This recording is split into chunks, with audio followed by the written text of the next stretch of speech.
अस्सलाम वालेकुम dear students, उम्मीद है आप सब खैरियत से होंगे। तो आज जो हमारा लेक्चर है that is career in biology कि बायोलॉजी में कौन कौन से आगे कैरियर्स है। पहले 6 तो हम अपने प्रीवियस लेक्चर में कंप्लीट कर चुके थे। आज है 7th नंबर से डेट इज़ एनिमल हस्बेंड्री कि एनिमल हस्बेंड्री क्या है, यानी इस कैरियर में किस चीज़ के बारे में पढ़ा जाता है। जैसे कि आपको यहाँ पे नज़र आ रहा है, लिखा हुआ है the fields involve breeding and caring for life stock to improve their quality and productivity. अच्छा, यहाँ पर अगर देखा जाए तो जो एनिमल हस्बेंड्री है वो ऐसा शोबा है जिसमें हम जानवरों की देखभाल, उसकी अफजाइश नस्ल, उसकी खुराक और अगर कोई मुख्तलिफ तरह की बीमारी होती है तो उससे कैसे उसकी हिफाजत की जाती है, तो इन सब चीज़ों के बारे में हम यहाँ पर पढ़ते हैं।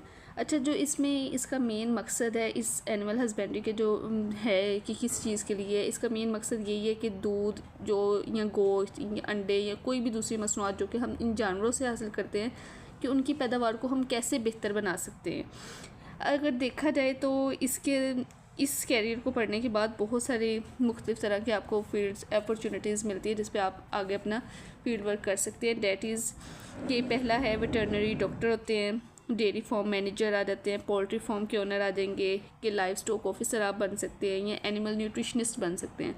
तो एनिमल हस्बेंड्री वो फील्ड है जिसमें ब्रीडिंग यानी उसकी कैसे आगे नस्ल बढ़ाई जा सकती है और केयरिंग लाइफ स्टॉक यानी कि जो भी माल मवेशी पाए जाते हैं उन सबको उनकी कैसे क्वालिटी और प्रोडक्टिविटी को बेहतर बनाया जा सकता है। तो इसके लिए क्या रिक्वायरमेंट है, इसके लिए भी यही है कि student can pursue a 4 year BS degree किस सब्जेक्ट में इन एनिमल हस्बेंड्री। यही चीज़ इसके लिए भी मैंडेटरी है, जैसे सब में है कि 4 ईयर BS डिग्री होनी चाहिए, तो यहाँ पर एनिमल हस्बेंड्री के बारे में पढ़ना तो इस एनिमल हस्बेंड्री में डिग्री होनी चाहिए। Next one is horticulture. Horticulture क्या है और ये कहाँ पर हम पढ़ते हैं और उसका क्या है आगे। हॉर्टिकल्चर में देखा जाए तो हॉर्टिकल्चरिस्ट यानी जो हॉर्टिकल्चर के बारे में जिसने पढ़ा था cultivate fruits vegetables flowers and ornamental plant. मतलब क्या कल्टीवेट करेगा कि कैसे वो फ्रूट्स की वैरायटी को बेहतर कर सकते हैं, कैसे वो सब्जियों की वैरायटी को बेहतर कर सकते हैं, और ऑर्नामेंटल प्लांट जो सजावटी पौधे हैं उनको कैसे बनाया जा सकता है जो मज़ीद फर्दर ऑर्नामेंट्स के लिए इस्तेमाल हो सकते हैं। तो इसका अगर देखा जाए हॉर्टिकल्चर का तो ये भी ऐसी एक बायोलॉजी ब्रांच है जिसमें हम फल सब्जियां फूल और सजावटी पौधों की कि कैसे उसको काश्त किया जा सकता है और कैसे ही उसकी देखभाल की जा सकती है। तो हॉर्टिकल्चर में जो मुख्तलिफ शोबे आ जाते हैं उसमें आ जाता है कि फ्रूट फार्मिंग आ जाता है, वेजिटेबल्स की फार्मिंग यानी उसको कैसे बेहतर वेजिटेबल को बनाया जा सकता है और कैसे न्यूट्रिशनिस्ट बनाया जा सकता है, न्यूट्रिशियस बनाया जा सकता है, और इस तरह नर्सरी मैनेजमेंट की मुख्तलिफ तरह के जो हैं आगे शोबे इसमें लिए जा सकते हैं। तो हॉर्टिकल्चर के लिए देखा जाए तो यहाँ पर भी 4 year BS degree horticulture is required for it. Next one is forestry, जैसे वो नेम ही शो कर रहा है कि वो जिसमें हम फॉरेस्ट के बारे में पढ़ते हैं यानी जंगलात के बारे में पढ़ते हैं।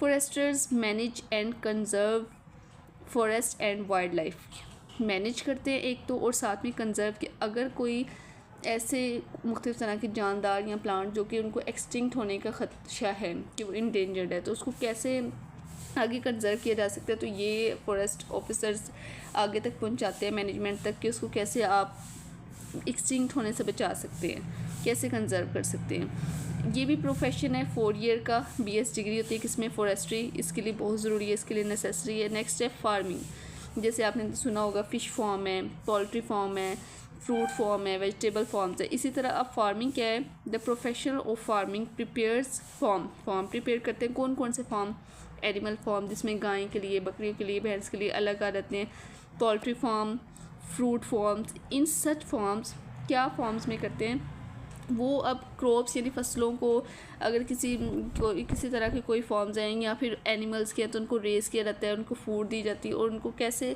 उनसे हमारी खुराक और कैसे अदर प्रोडक्ट्स हासिल किए जाते हैं वो सब कुछ फॉर्म में किया जाता है। इसके लिए 4 ईयर BS डिग्री किसमें एग्रीकल्चर और स्पेसिफिक फार्मिंग कोर्सेज करवाए जाते हैं कि आपने फ़िश फार्म के लिए करना है, पोल्ट्री फार्म के लिए या एनिमल फार्म के लिए is required for this profession. Next है हमारे पास बायोटेक्नोलॉजी। बायोटेक्नोलॉजी किसे कहा जाता है, बायोटेक्नोलॉजी मेन चीज़ क्या है। बायोटेक्नोलॉजी वो है कि हम लिविंग ऑर्गेनिज्म को इस्तेमाल करके ऐसे प्रोडक्ट्स बनाते हैं जो कि मैनकाइंड यानी इंसानियत के लिए फ़ायदेमंद हो। जैसे अगर देखा जाए इंसुलिन, तो इंसुलिन बैक्टीरिया के ज़रिए बनाई जाती है और एट द एंड उसका बेनिफिट किसको है, ह्यूमन बीइंग को है। तो ये बायोटेक्नोलॉजी में ही आ जाता है। Biotechnologist use biological processes to develop products and technologies in medicine का जैसे मैं आपको बता चुकी हूँ। एग्रीकल्चर में मतलब ऐसे प्लांट्स तैयार किए जाते हैं जिनको बाहर से पेस्टिसाइड्स या इंसेक्टिसाइड्स किसी तरह का स्प्रे ना किया जाए, उसके अंदर ऐसी रेजिस्टेंस मौजूद हो कि वो अपने अंदर खुद ऐसी प्रोटीन बना सके जो कि उसको पेस्ट और इंसेक्ट्स वगैरह से महफूज रखे, एंड मच मोर। इसके लिए भी 4 ईयर BS डिग्री बायोटेक्नोलॉजी में रिक्वायर्ड है। Next one is last one, that is forensic science.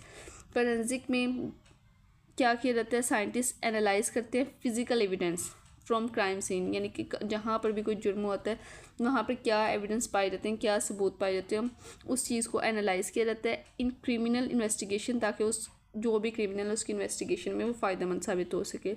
तो ये भी जैसे कि वहाँ पर फिंगरप्रिंट्स लिए जाते हैं कि अगर कोई फिंगरप्रिंट्स मौजूद है या फिर कोई ब्लड के स्टेन्स या किसी तरह के ड्रॉप्स मौजूद है तो उनको भी ले लिया जाता है ताकि DNA टेस्टिंग वगैरह में भी इस्तेमाल हो सके। तो ये भी 4 ईयर BS डिग्री है फोरेंसिक साइंस, जो कि इसके लिए ज़रूरी होती है। तो आज हमारी ये जो कैरियर्स है ये कंप्लीट हो चुके हैं। इसका छोटा सा